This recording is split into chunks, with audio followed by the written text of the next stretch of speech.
Good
morning, everyone. Can you hear me? Yes. Okay, great.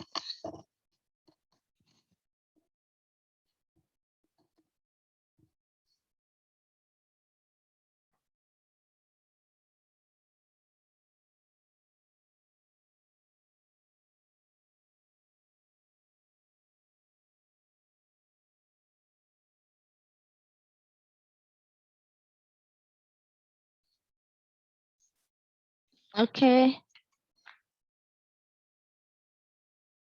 In the next 2 minutes, we'll begin our class. And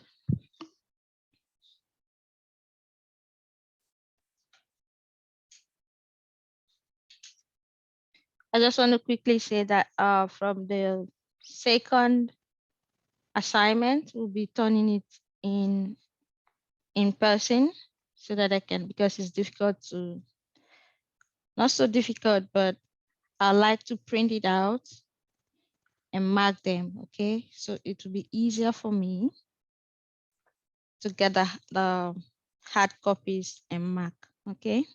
So assignments, we'll be turning it in person from, the last assignment is meant to be due on, I can't remember the exact date anymore, but I'll check and I'll send it across also as announcement to the class, okay? How I'll be dropping it.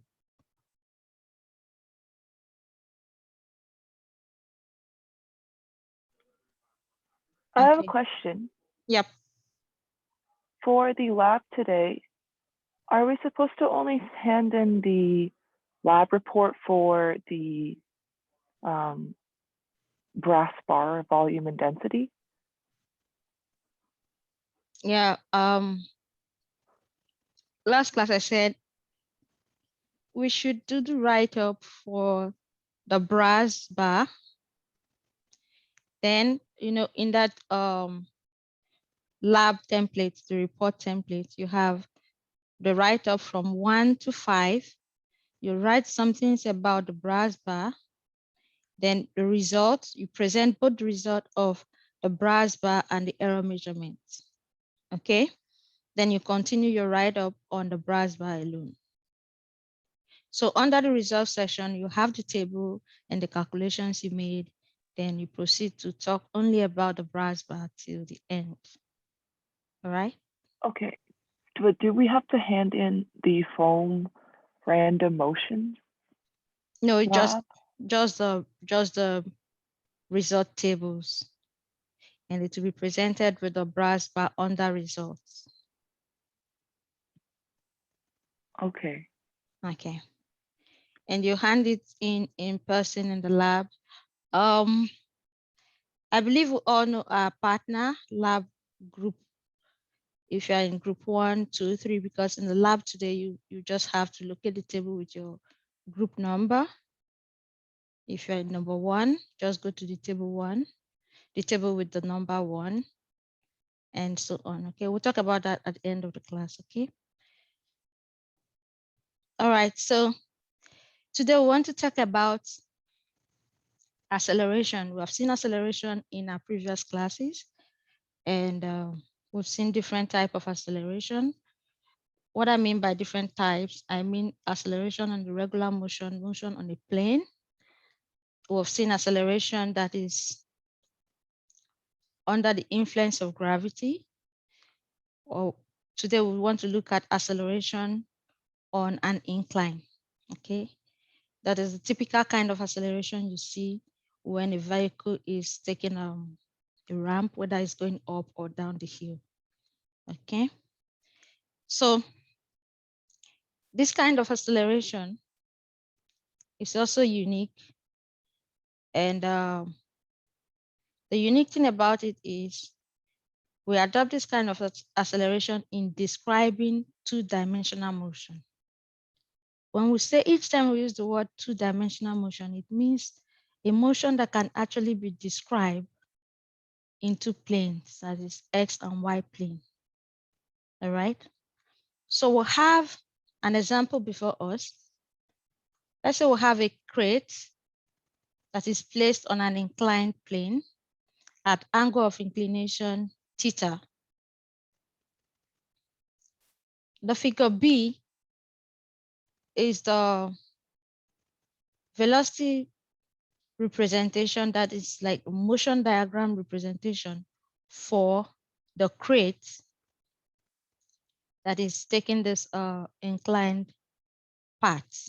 Okay, so this is the crate in the first part, and then in the second one we'll see the velocity of the crate as it's moving down.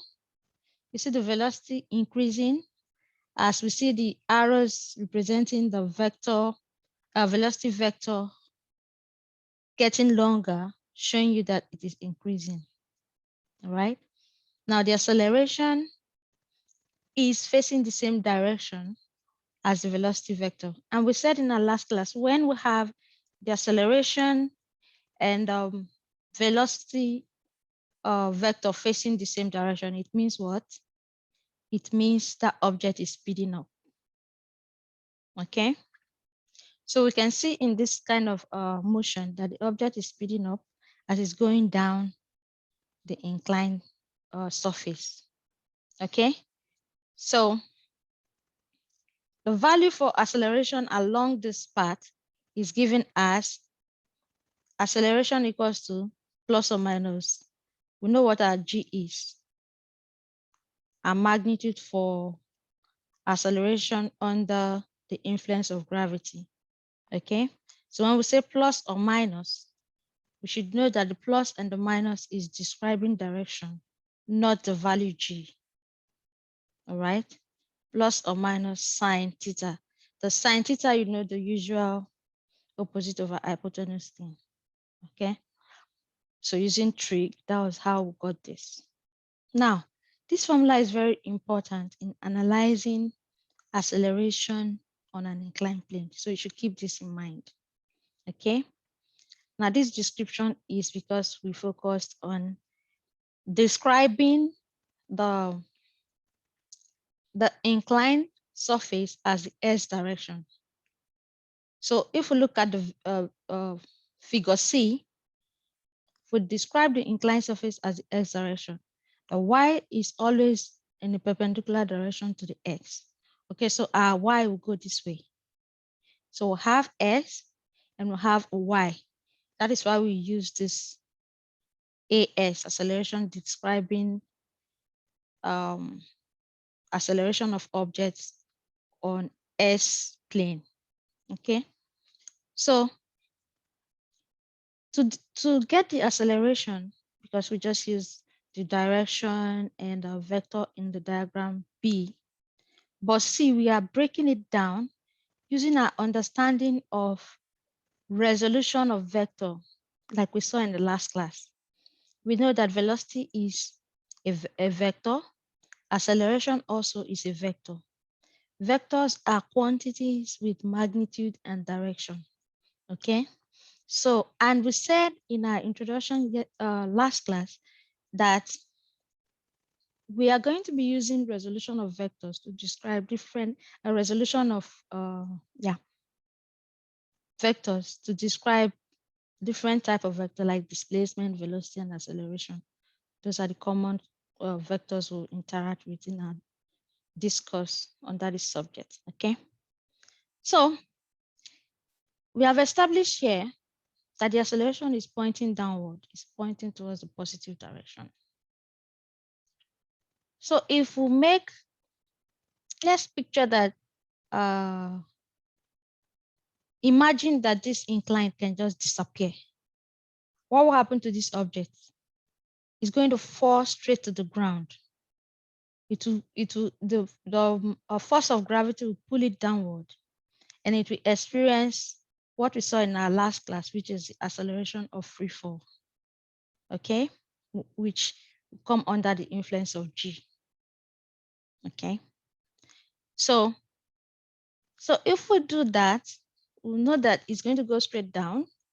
Acceleration on this part will point straight down, right? Now, if we want to resolve this known acceleration, we'll make, whenever we're talking about resolution of forces or decomposition of vectors, we're talking about describing that same vector in its two plane, because it applies mostly to two-dimensional motion, that is getting the y-axis and the z and the x-axis. So we'll make a perpendicular line to the y and also make to the x. Okay, so we'll have that this represents the free fall. This is the acceleration that we know on the x-axis. It means that if this is the acceleration on the x-axis, we'll have another one on the y-axis. Okay, the y-axis. You see that this line is straight down, is y. This is x. So the resultant will give us the acceleration of free fall. Okay, so resolving the acceleration of the crate on this plane, we'll have the x direction, the y direction, and the resultant giving us the free fall. So from this description, it means that A free fall is equal to the acceleration of the crate at the x-axis plus the acceleration on the y-axis. From geometry or trigonometry, if this is given or this is given, we can always find it. Or if the angle of inclination is given, we can always find any of the missing parameters. Now, comparing this triangle, this inclined made here to this one, we can see that the angle here and this one, theta, they are equal from trig rules, okay? This one made angle 90. This one made angle 90. Once you have angle 90 degrees, the angle of the triangle, the one opposite, is always equal. The inclined angle, they are equals from trig rule, okay? So in this kind of setup, we have established this equation that the acceleration is always plus or minus g sine theta. And the plus or minus is describing not what we used to know like error or plus or minus in terms of error equation.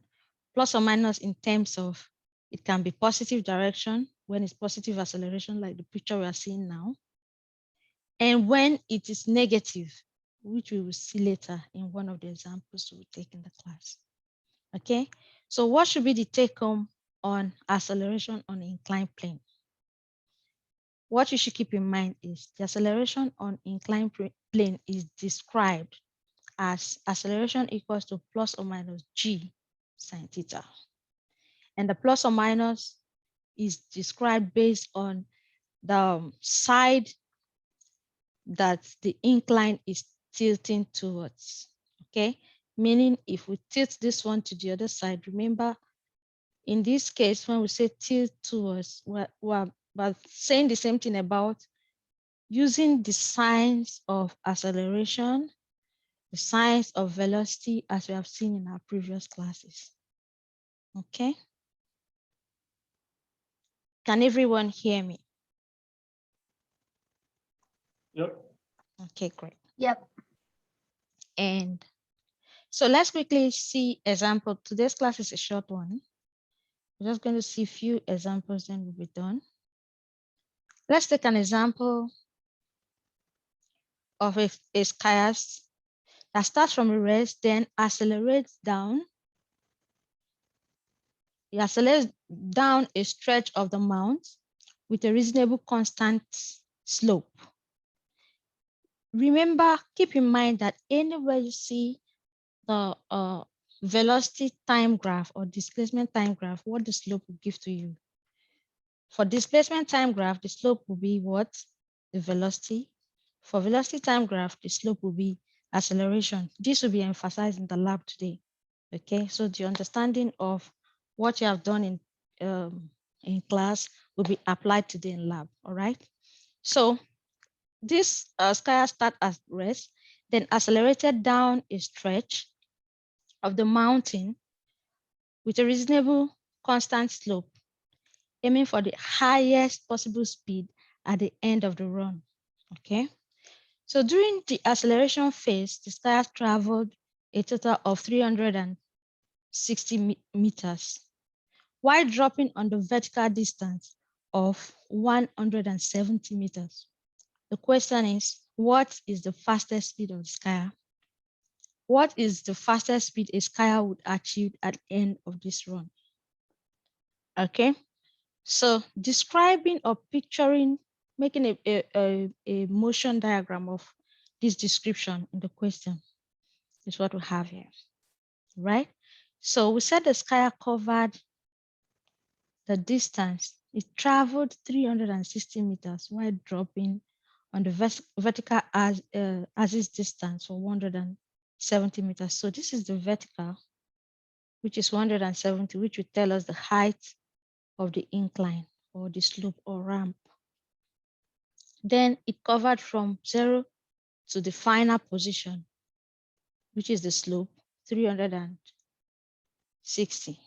Now, we are asked to find the fastest speed that it can achieve at the end.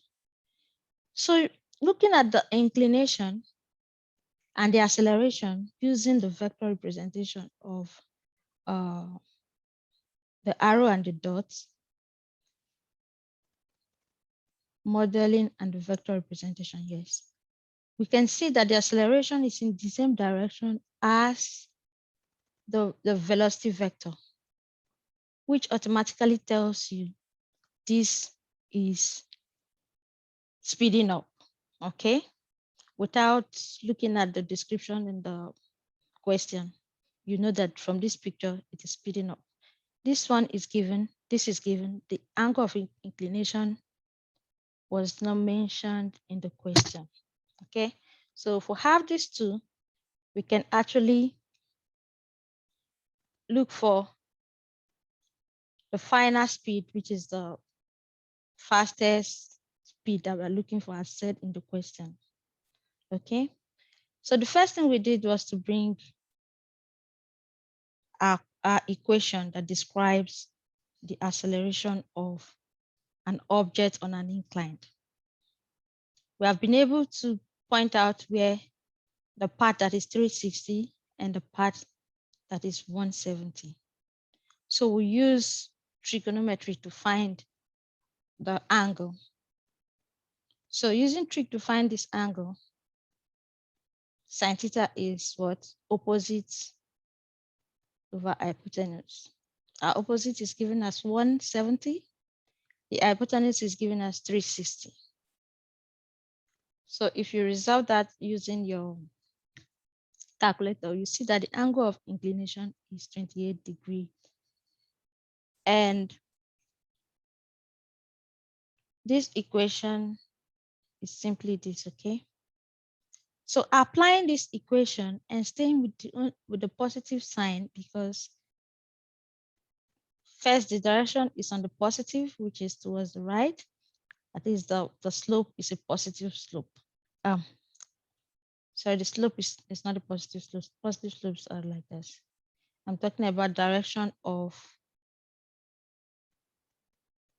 acceleration, okay? Not emphasizing the slope now, which is this way or this way. Now, the direction of acceleration and velocity points to the same direction, speeding up. Applying that and staying with the positive sign, the acceleration is g sine theta. Our g is known. Well, we established in the first class that we'll be staying with 9.8. Okay, we have some textbook where you will see 9.80, 9.81, 9.82.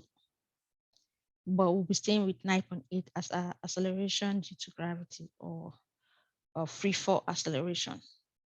So multiplying that with the sign, which is the angle, sorry for the word sign, the angle of incline, we'll get the final velocity, which is the fastest, as said in this question, the fastest speed of the skier that the skier can achieve at the end of the run, okay?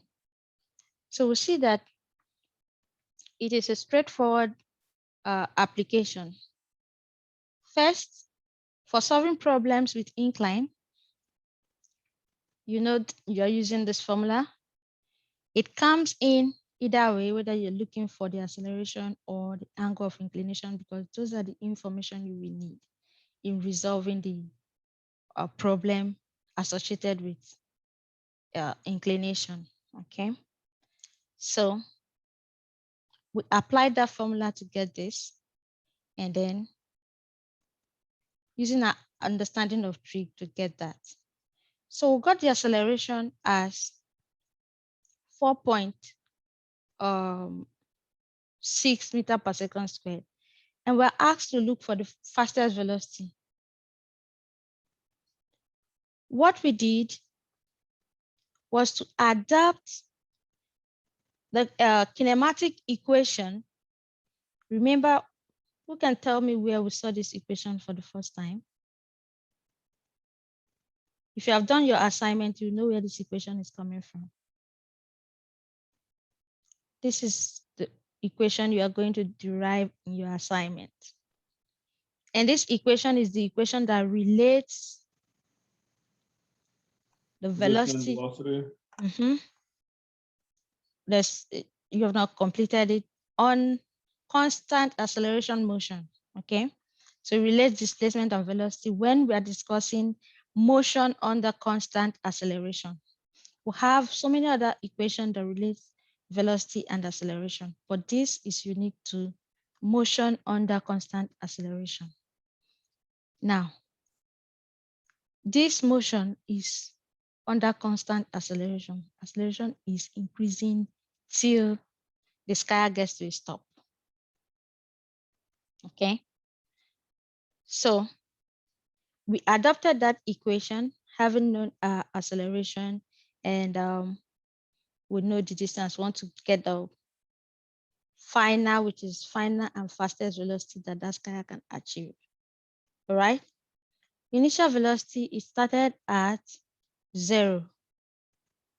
Before it began the motion, it was on a standstill, then started the motion. If you can imagine the game that they do with skying, you can imagine what this picture is representing. All right. So if this is 0, because the initial velocity started at rest, it means that the final is equal to 2 times acceleration times displacement. We have the value of our displacement. It's given to us in the equation, the total distance covered. The total distance covered is 360. So applying this equation, we'll have the acceleration as obtained here. And this one as given in our question, we just did the product of these three to get the fastest speed that the sky can achieve. All right, is this example clear enough? Yeah. Okay. All right, so let's take a second example. This is the example of a case where we have to make use of the negative G. Not, pardon my word, negative G. When I say the word negative, I'm talking about direction, not that G is negative, okay? Each time I say negative G, I don't mean G to be negative, okay? All right, so we'll have this example of a classic wooden coaster that has cars that is going up and down the hill. So the motion is such that it goes up the hill, build up the force to climb the next hill. So it goes up the first hill, gains speed, descends the second hill, then accelerates again or climb the first hill. So we're just going to take a part of that description to solve this problem, okay? So look at a classic wooden coaster. Has cars that go down a big first hill, gain speed, the car then ascend a second hill with a slope of 30 degrees. That means theta is 30. If the cars are going 25 meters per second at the bottom of that hill, and it takes them 2 seconds to climb the next hill, how fast are they going to the top? Now, if you picture the diagram or try to present this description in motion diagram, from the first statement, it goes down a big first hill, okay?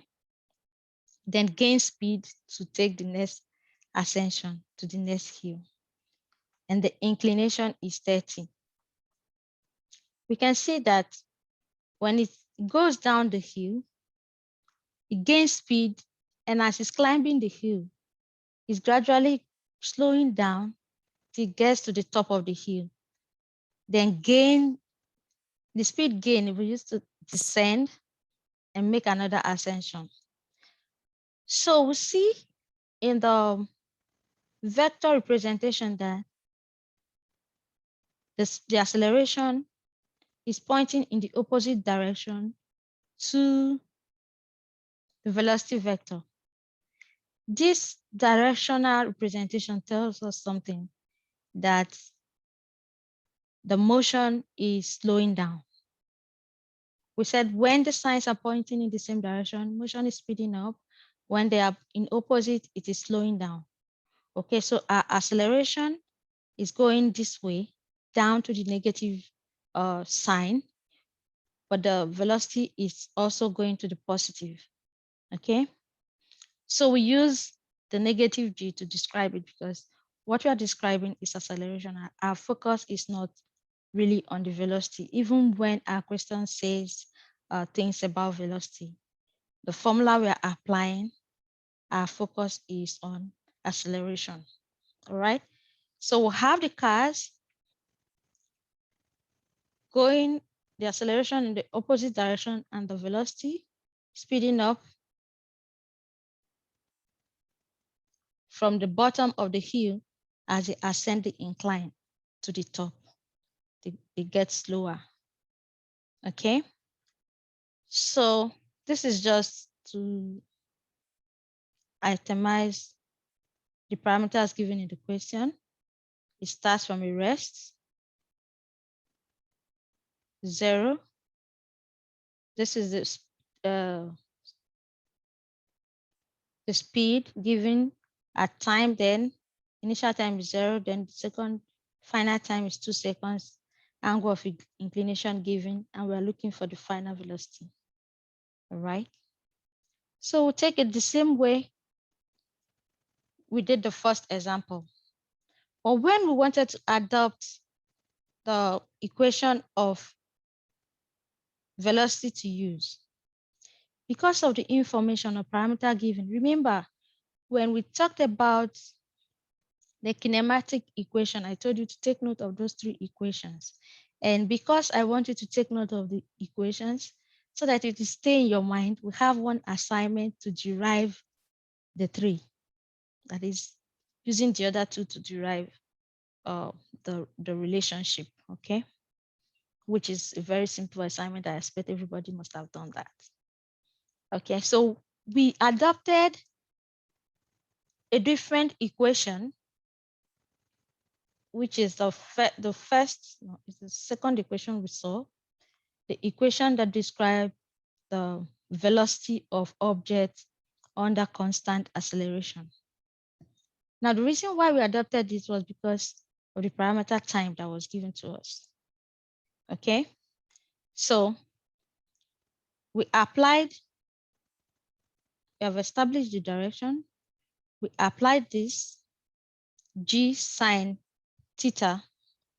Our g is given, our theta is given, and we can see our acceleration with the magnitude 4.9 meters per second squared. Okay, always remember the minus is telling you the direction. Good. So adopting the formula for velocity,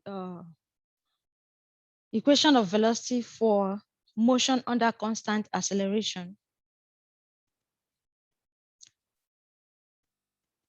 we can see from this we got our AS. Then we'll have the time that is given in the question to be 2.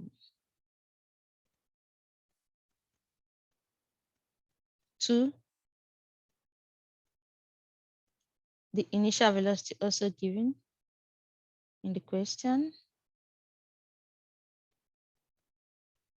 If the cars are going at this to the bottom. Okay, so we'll have that acceleration derived, time derived. So we'll have all the parameters to solve this equation. And then we'll arrive at the final answer. Now looking at the answer, it tells you something, right? Initial velocity and final velocity, which one is higher?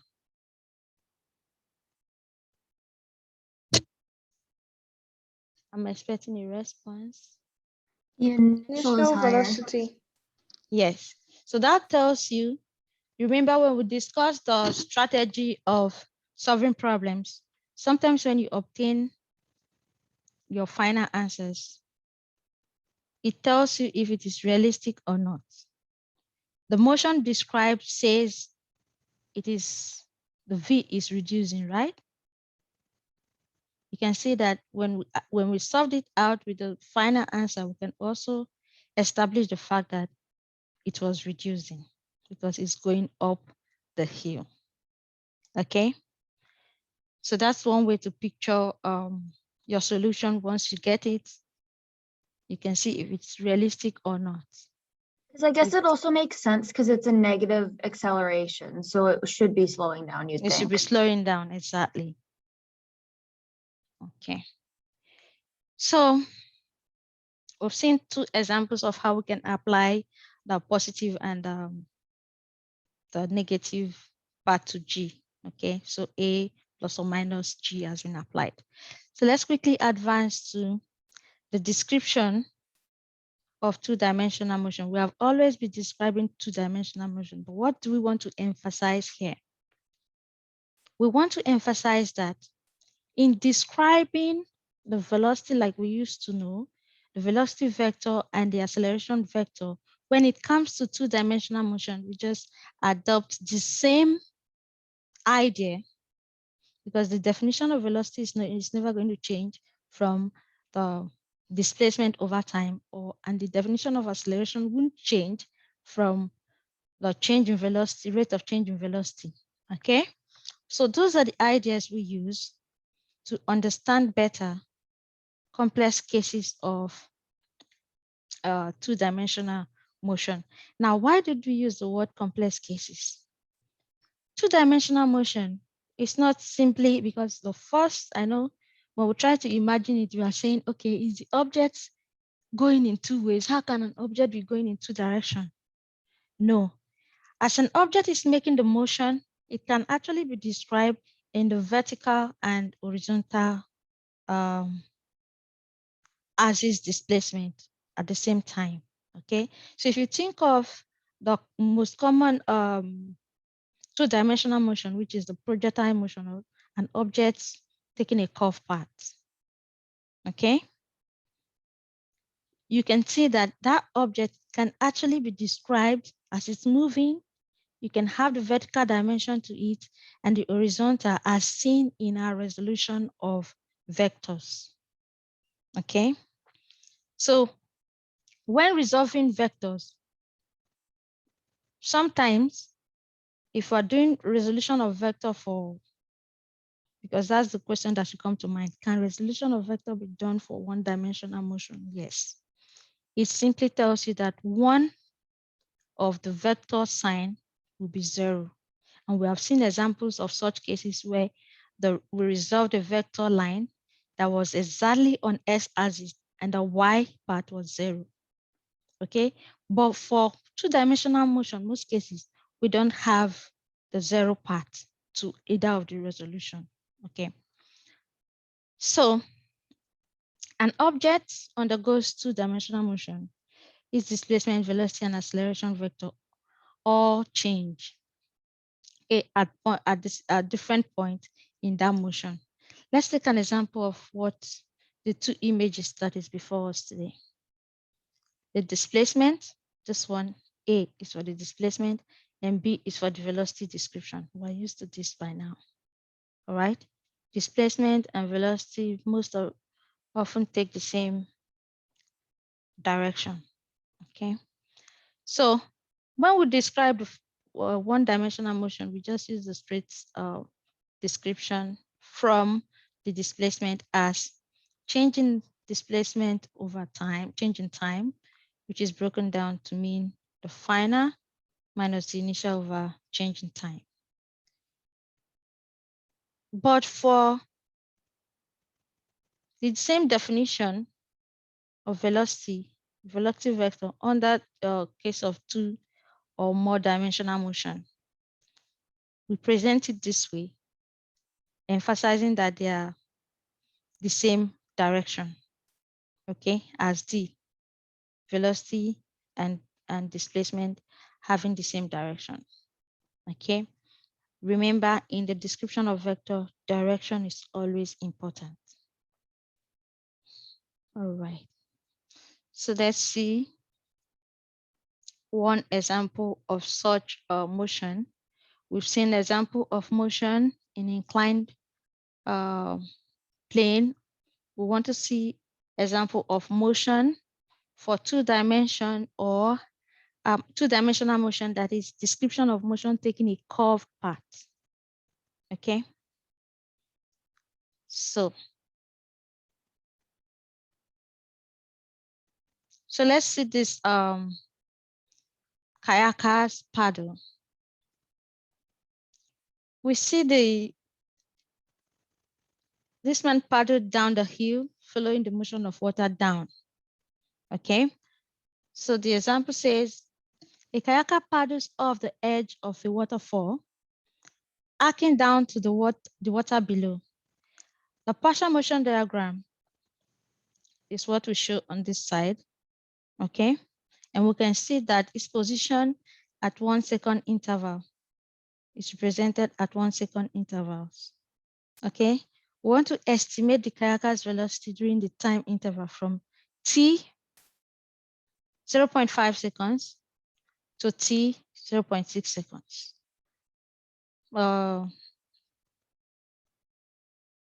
This is 1, 2, 3, 4, 5, 6, 7, down to the end. Okay. So why did we use the word partial diagram of the motion? Because we just took a part of his journey to represent the diagram. Okay. So we want to estimate the velocity at specific time of his journey. The x-axis and the y-axis, we use our model to represent the dots. Okay. If we add the arrows, it means we have added the velocity description.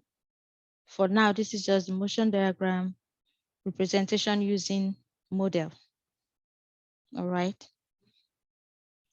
So following the definition of acceleration directly drawn from our idea of the definition of acceleration as in one-dimensional plane, A automatically draws from change in the velocity. Remember, V with the arrow description of velocity as stated under the two-dimensional motion over change in time. Okay. We drew this first one from this idea, established idea that we know for one-dimensional motion. All right. Keep in mind what we talked about here. We want to estimate the velocity at that time interval. Okay.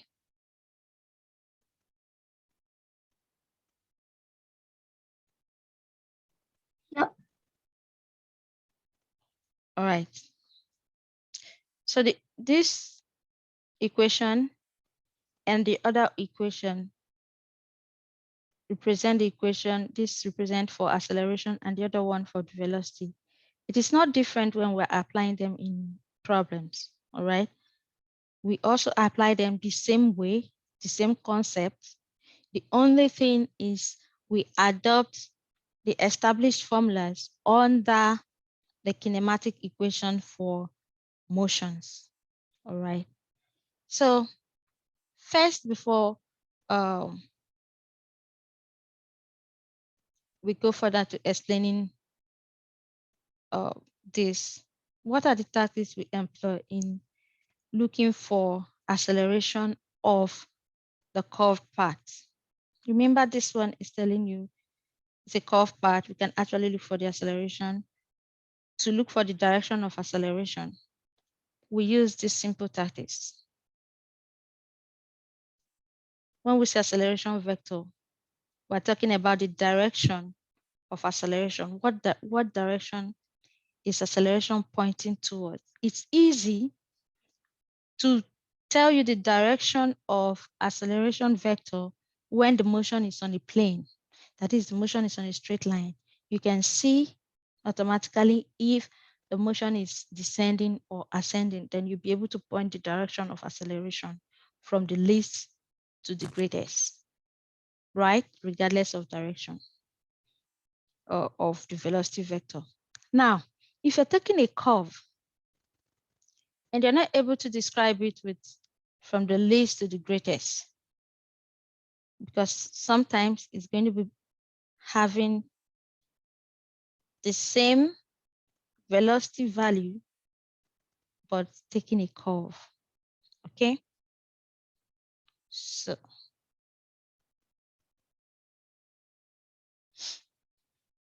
the same tactics we use for resolving, no, not the word resolve does not apply here. For getting the resultant or net of two vectors is the same thing we apply, okay? So if we have the initial and the final, and we want to get the resultant,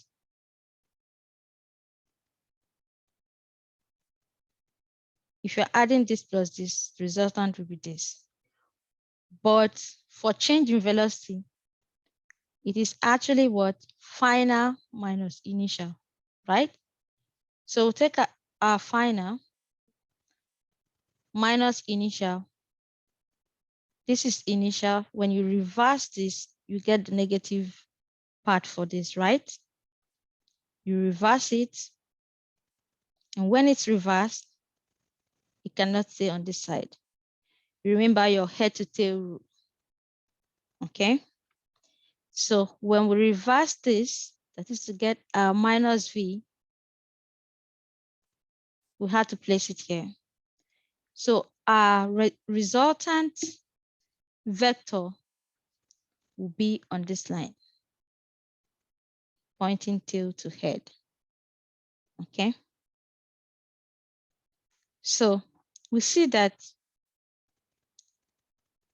this V, which is change in velocity vector, is the same thing as acceleration.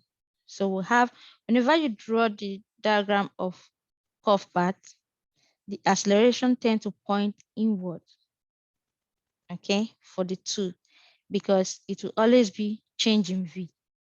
Acceleration will be change in V. The next example will emphasize that, okay? So let's quickly run this through, because that is how you will use to describe, which we will see in solving problems under projectile, to describe the motion of objects taking two-dimensional or curved paths, okay?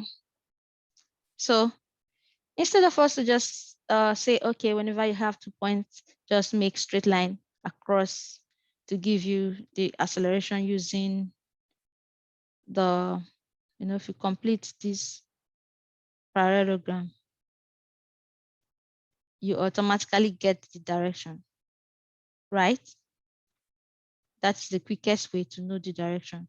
But when it's a curve, it does not apply straight like this, because you cannot easily project the parallelogram. But what is actually applied here in the parallelogram is what is seen as final minus initial to give you this, okay? So this is the same as this, all right, which is the same as this. So now let's look at this, which is our final example for today. The motion of a skier that's going down the hill or going down the valley and also going up the hill.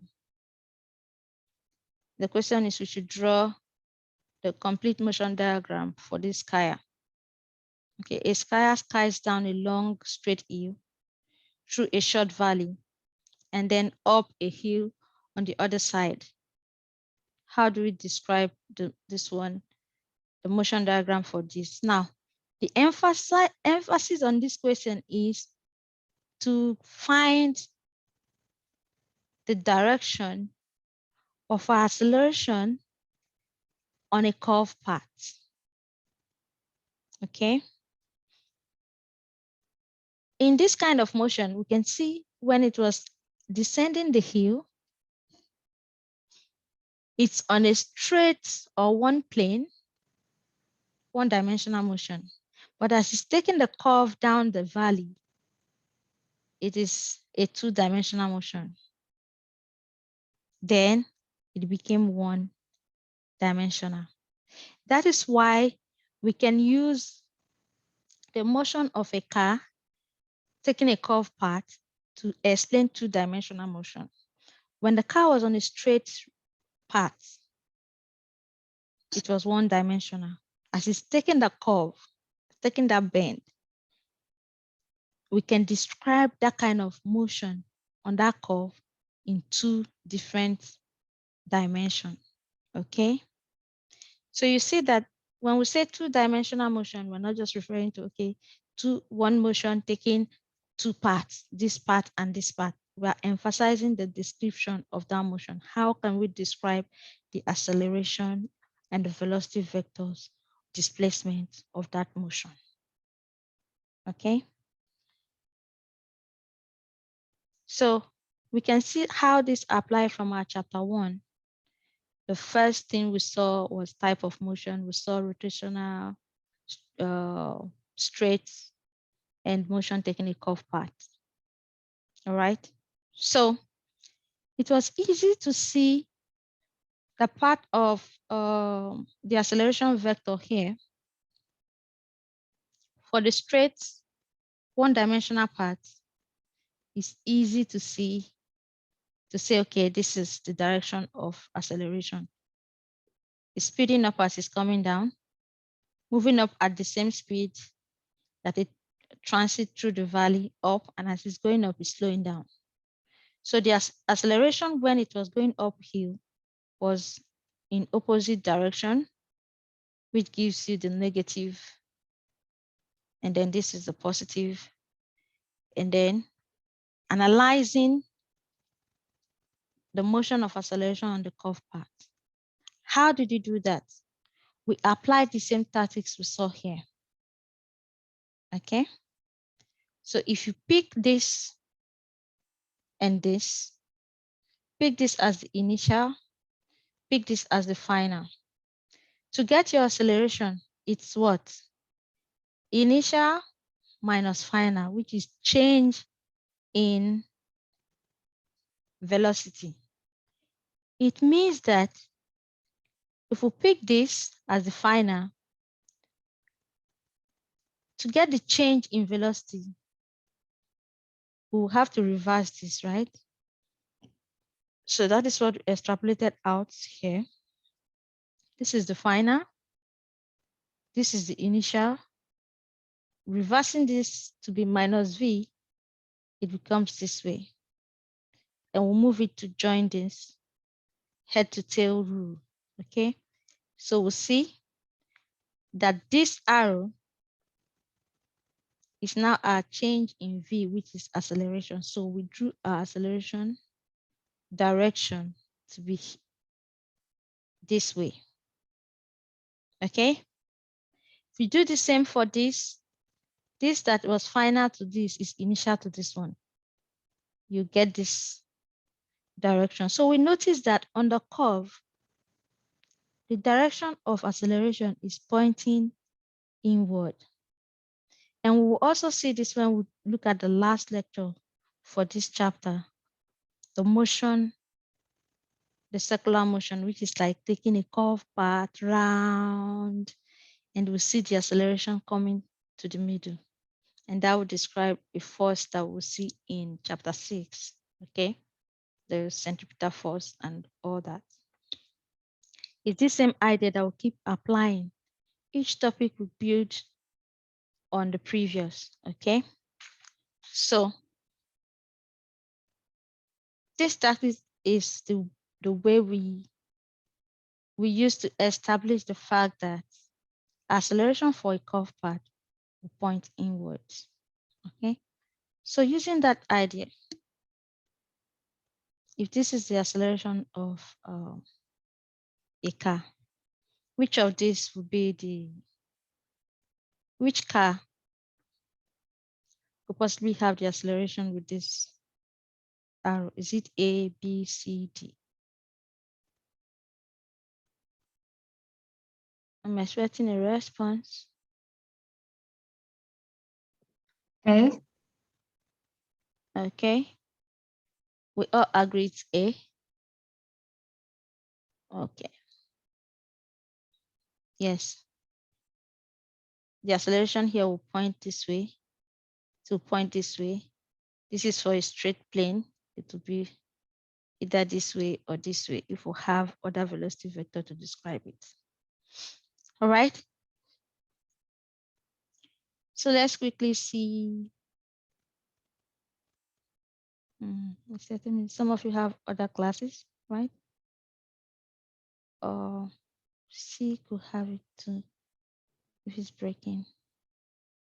Okay. Let's look at C. Where is C? Yeah. C could have it. That's what I said. If we have other description to this, we just have one. If it's slowing down, yes.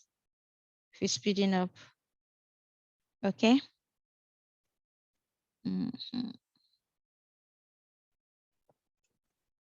All right. Today's lab, I said I'll make an announcement about today's lab. All right.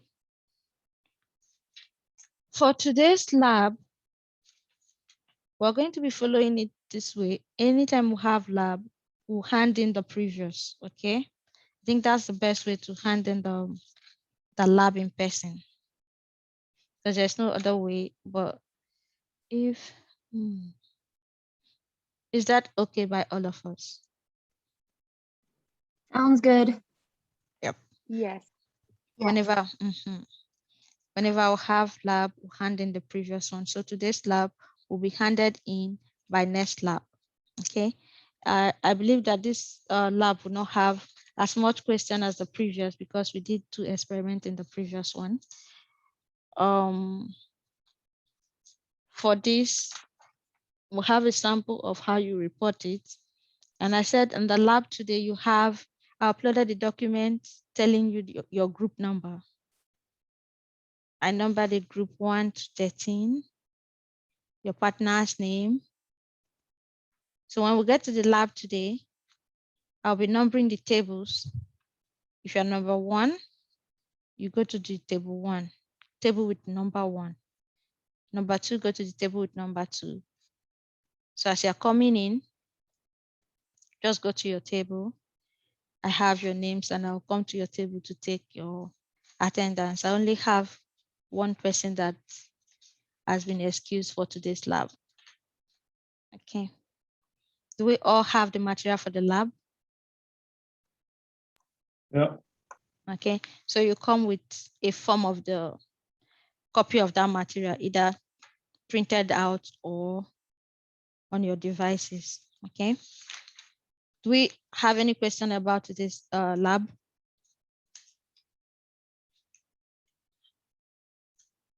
We don't. Okay, so we'll see in the lab class today. And if you have question about this class, you can quickly ask me in the lab or send me a mail or ask for a personal Zoom meeting with me, okay? Yeah, you're raising up your hand. You can come to the mic, Jennifer. Yeah, I just wanted to ask about the lab reports that we have due, because Okay. I didn't know that we were only supposed to report for the brass bar. So I reported for the 2 of them. Do I have to change it? Because my lab is today and I don't know if I have enough time to write a new report. Okay. All right. You're not the only one in that shoes. I have several of you telling me they've made 2 reports. You can submit the 2 because I take the blame for not explaining how you're meant to report that on time. Okay. So if you have the report already in two places, just put the two together and submit. Okay. And- I have a question. It's just like kind of personal for me though. So, Okay. just like for me, like I was wondering if during lab today, if I can change where I'm sitting because I have like vision issues. So I like last time I couldn't really see what the example was doing. So, Okay. When we get to the lab, we'll find a good spot for you. Okay. okay, thanks. You're welcome. All right, Yeah. thanks. Bye. Bye bye. I saw someone else raised hand. Okay. If we've answered the question, then see you in lab today. Have a great day. Excuse me. Yes. Yeah, you mentioned that we have to submit our second assignment in person as well. Are we submitting that through Moodle or in person? Yeah, I'm thinking of how best it will work for all of us. To submit in person would be fine because I'll be grading it and I like to. It took me lots of time to go gather the first one, have them printed out to grade. So I prefer it in person. That is just my reason for saying you submit in person. So before the due date, I'll tell you about where you'll be dropping the assignment. Before Okay, because the due date is on Thursday, 24th. 24th. Okay. Okay, so how do we do this? Should we bring it to, if yours is ready before lab, you can submit. If you're not going to be submitting before lab and do we come to school only on lab days or will come other days? Lab days. Only on lab days. Okay. And some of us have other lab days apart from Wednesday too. Not physics lab. We'll go for other labs. So we'll be in school too. Right? Yeah. So you just bring it I'll check if my office door has the post, or I'll describe where the pigeonhole is, where you're dropping it, or see if there's a way to slide it down my office door. Okay. Okay, thank you. Have a good day. You too. Have a good day. Yeah, I have two participants raised hand. Who are they? Come to the mic if you have any question. Alisa? Yeah, mine was just, I have my physics lab on my timetable says this on Friday from 1:40 to 4:30. Yep. Okay, so that I'm not supposed to come in today? No, Okay, thank you. you're welcome. Oh, Mm-hmm. My physics lab, it like burnt down in the apartment fire yesterday. So I'm wondering if I redo it, like all my recordings and my notebook. Oh, okay. Will you be in class today? Yeah.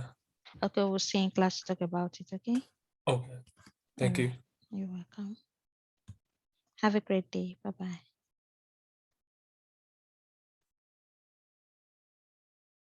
I just had one more question. Is like you were saying that the partners or the groups for the lab are you going to post them or they have been posted? It has been posted. I uploaded a document. When you check what is the document name? I uploaded it inside report, lab report information or something under announcement, news forum. Okay. Yeah, did you see it? I haven't found it yet. So Okay. yeah, that's what I was wondering. Okay, that means I'll have to get a copy. I have the soft copy. Okay, I'll get the copy. I'll come to the class with it. But that means you did not include your partner's name in your report. Or you plan No, to write? I got my partner's contact. So is it the same partner we had last time? Yes, that's the same partner you have Okay. throughout the lab. Yes. No, yeah, I wasn't able to include mine because I wasn't able to because my memory is problems. So I wasn't able to remember and we didn't really swap Okay. names or anything. So I wasn't sure. Yeah, I'll give you the name in class today. All right, thanks. Because I have it all printed out otherwise. So Yeah, you just write it with pen. Okay. If you have it typed, you just write that with pen, okay? All right. Thank you. You're welcome. All right. All right. Have a good day. You too.